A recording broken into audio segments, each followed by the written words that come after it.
What's good, you guys? We're back again with another video, and today we will be previewing the NBA Finals coming up.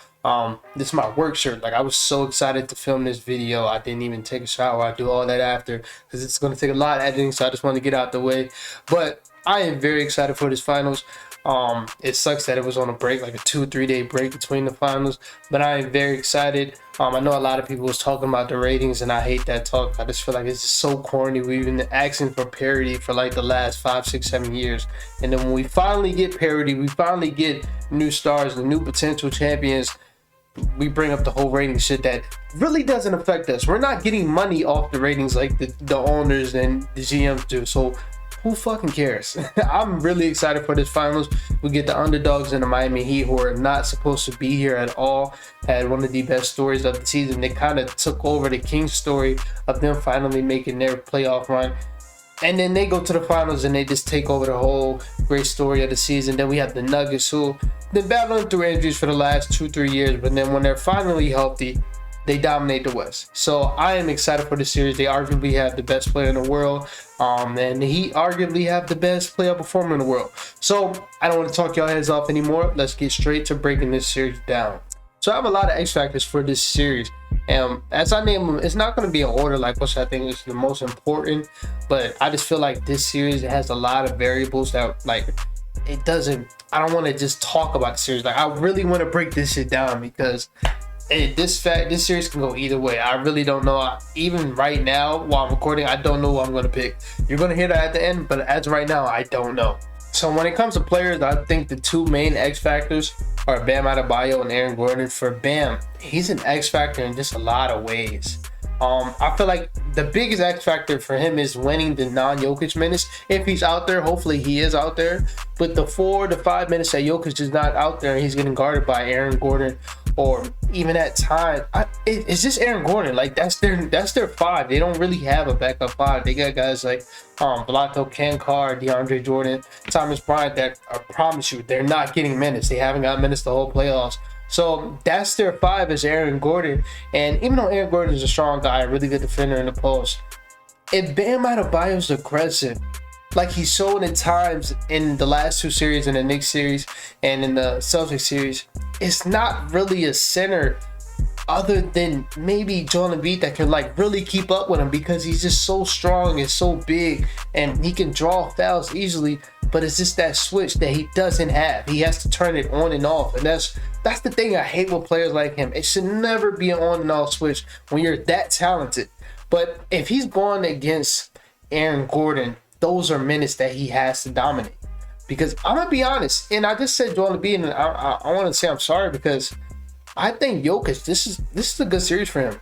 As far as defense, the only thing I'm scared about is when they bring him onto the perimeter, because Bam does play a lot on the perimeter. But in the post, when he does try to drive, or when he does try to post up, Jokic is very strong. Jokic is very fast with his hands, and I even think with his feet at times he's very fast. It just looks so fucking slow. But like, I think he's a pretty good defender. I think he's perfectly built for a guy like Bam. So I don't think Bam is going to be able to do much with Jokic. But with Aaron Gordon, he has to be aggressive. He has to play fast, and he has to be big in the post. And it shouldn't be no on and off switch. Even with the Jokic minutes, I think he can do a little bit of things on Jokic.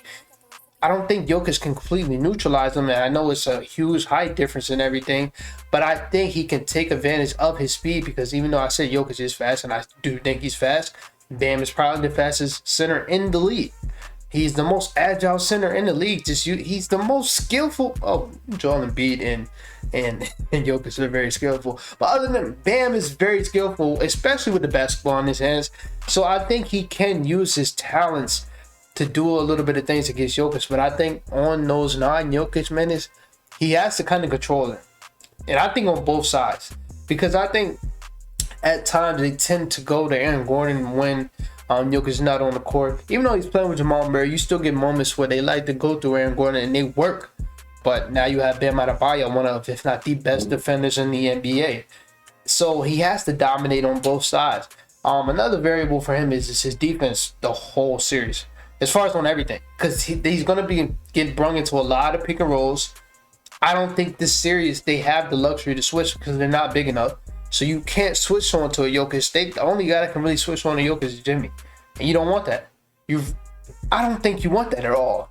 So Bam has to kind of pick his poison in this series, what he wants to do to control the defense, because let's be honest, he's been doing it the whole playoffs. Shout out to Jimmy. His numbers look better.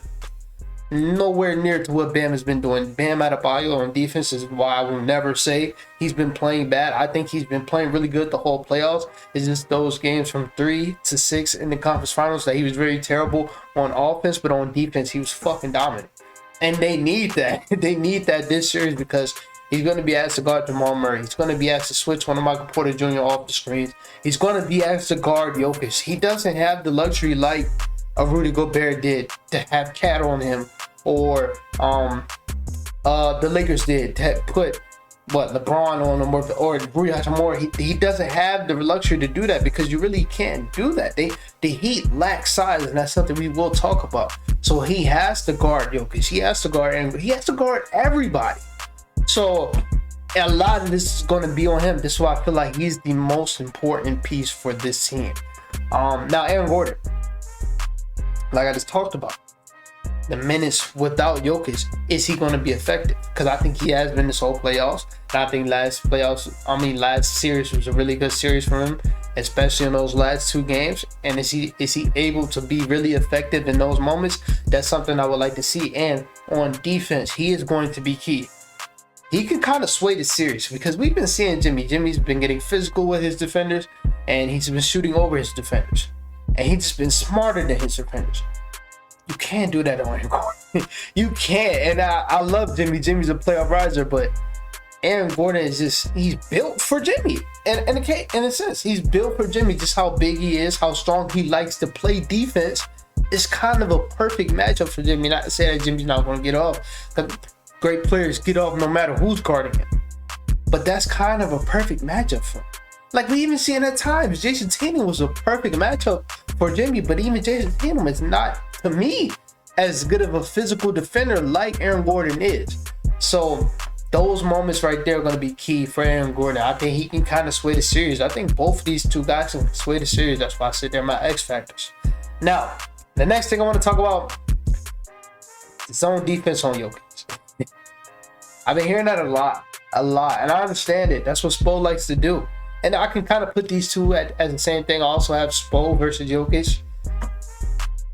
How is Spo going to guard Jokic? Because at the end of the day, when you look at just on paper, they don't really have an option. You don't. Because if you guard Jokic one-on-one, I just praised Bam for the first 4 minutes of this video. If Jokic wants to get 40, he's going to get 40.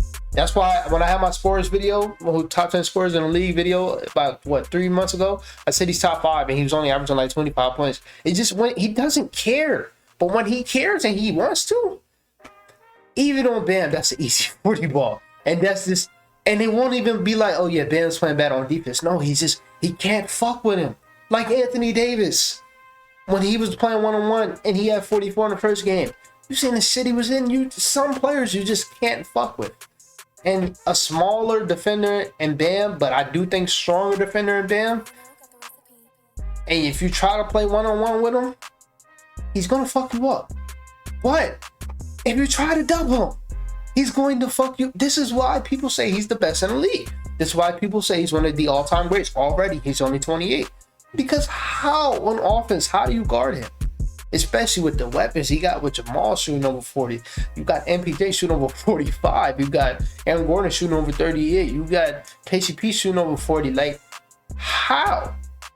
If you zone him and kind of try to bring double teams, he's picking it apart.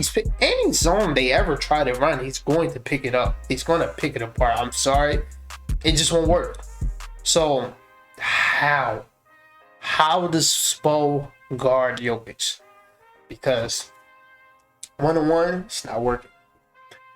Zone, never going to work.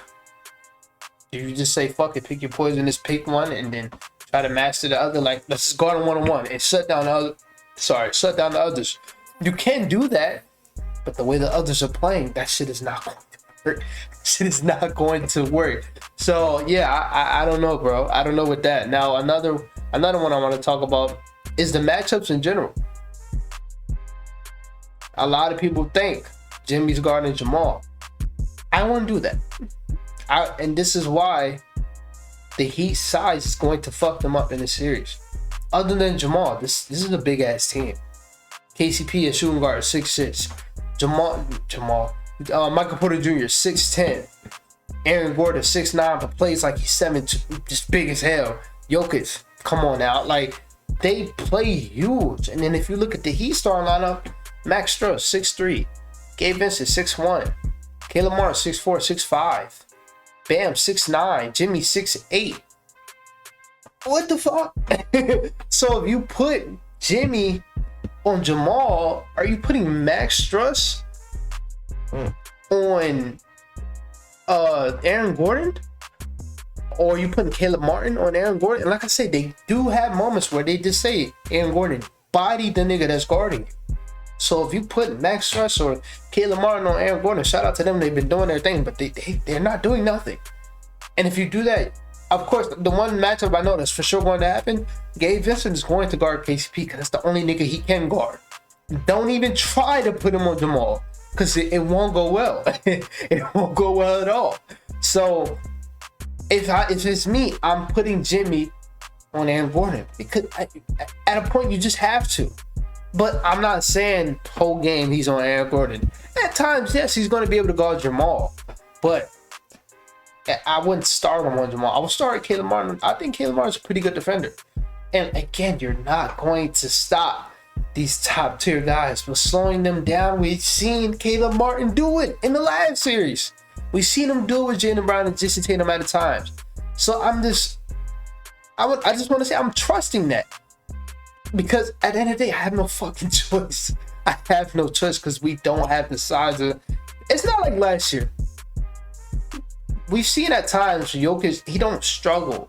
But like, it's a better matchup if you put like a 4 that's 6'6", 6'9". I mean, 6'6" through 6'9". Like they put... I remember one game in the regular season, shout out to Doc Rivers for finally making adjustments and being a coach. He put PJ Tucker on Jokic after the half, and Jokic struggled. And if they had last year's team, then he could do that. They don't. Their 4 is basically Jimmy Butler.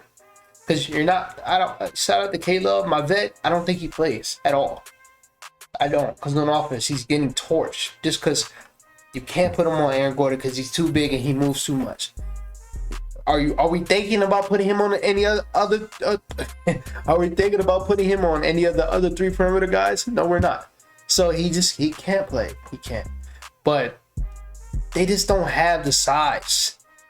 So do all of these talking points that I've talked about, I'm not done yet, but like you can kind of see who I'm leaning to. But like this is a hard series for the Heat. Another thing I want to talk about, MPJ. I think MPJ is taking the steps to not be called a two-way yet, but he's been pretty good on defense. And at times, he's going to be asked to guard Jimmy Butler. Is he willing to do that? Is he good enough to do that? Because I feel like if Jimmy Butler sees Michael Porter Jr. on him, he's just going to put his shoulder down. He's going to draw the foul, and then Michael Porter Jr., even though I said he's taking steps, he's still not that much up here on defense. So you know what Jimmy's going to do? He's going to take him down, pump fake, jump, foul every time. So is he smart enough to guard Jimmy in those moments that he has to guard Jimmy? I don't know. Another thing, I think that he got this far off of shooting. They went from the worst shooting team in the league in the regular season to the first series, they shot over 40%. Then the second series, they were facing the Knicks, so it didn't count. They didn't have to shoot good. I think they shot 28% in that series. But last series, they shot it good again. Crazy again. Are they going to carry over the shooting this series? That's a big talking point. It should be. Is it going to be every on and off thing? Every on and off series thing? I hope not. Are they going to get effective minutes from guys like Kyle Lowry and Duncan Robinson? I think Duncan Robinson was really good last series. I think Kyle Lowry showed up in the moments. Are they going to be effective and consistent next series? Because they're going to need it. Because I'm trusting guys like KCP and Bruce Brown on the other side. I trust their their bench guys or their depth.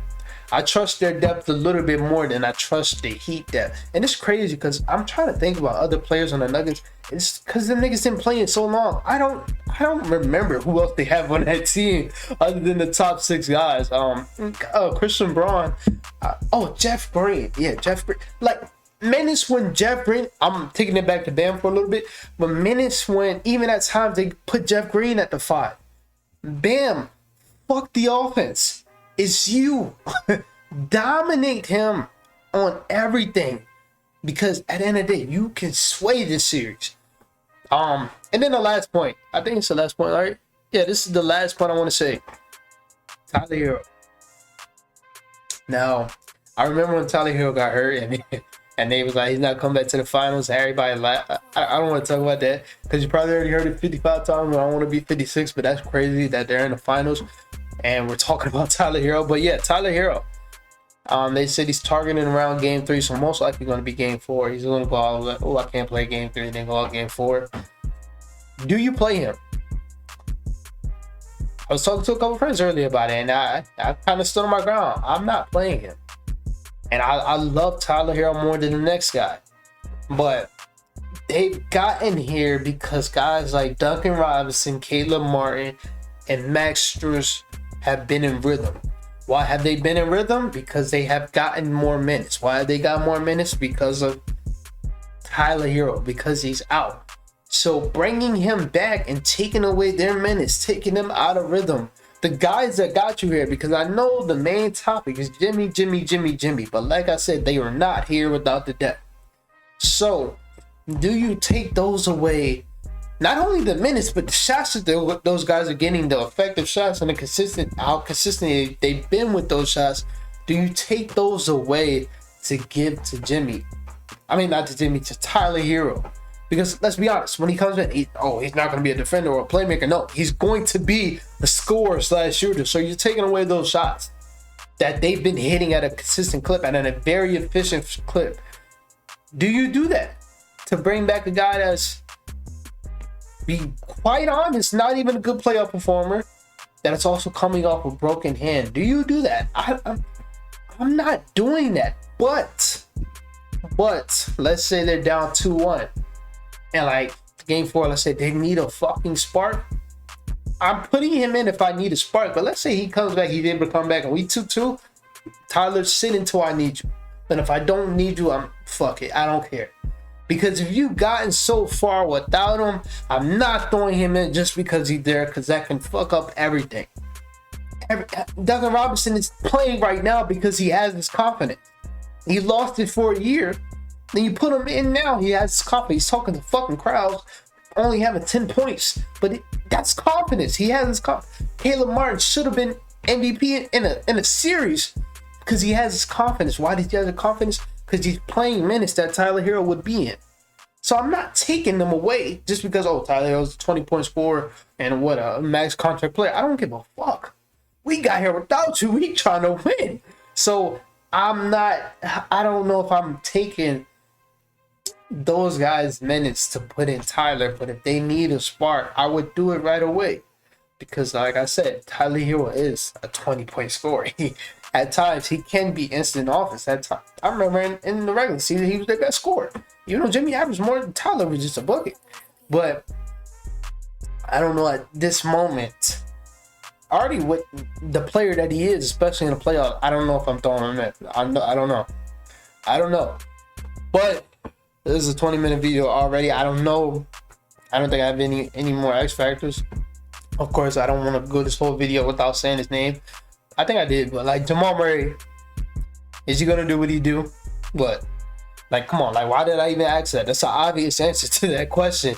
But yeah, I think it's gonna be a very fun series. I'm leaning Nuggets. I know you heard it the whole time. The games, I don't know. I think, if I'm being honest, the main X factor, other than those two guys that I named, Spo versus Jokic, that's the matchup. It's not Bam versus Jokic. It's Spo, because Spo is the mastermind crazy guy, and Jokic is just the unicorn, the real unicorn. How does Spo figure him out? And if we see that, fucking Spo is the greatest coach of all time. He figures him up. I say it. If they win this series, he is the greatest coach of all time. Because they got out of round one because of injury. And I do think if Giannis played, they still lose. They faced the fucking Knicks. Okay, it's the Knicks. They're supposed to beat the Knicks. And they should have swept the Celtics, but they kind of let their foot on the gas, was trolling with them, and then dominated them on their home court. And then you beat the Nuggets? Like, yeah, I gotta give it to Spo. Spo is crazy, but yeah, that's it for this video, man. Let me know how you liked it. Let me know how you like these long videos. I'm gonna do breakdowns after every game of what I see. But other than that, I'll talk to you guys later. Peace out.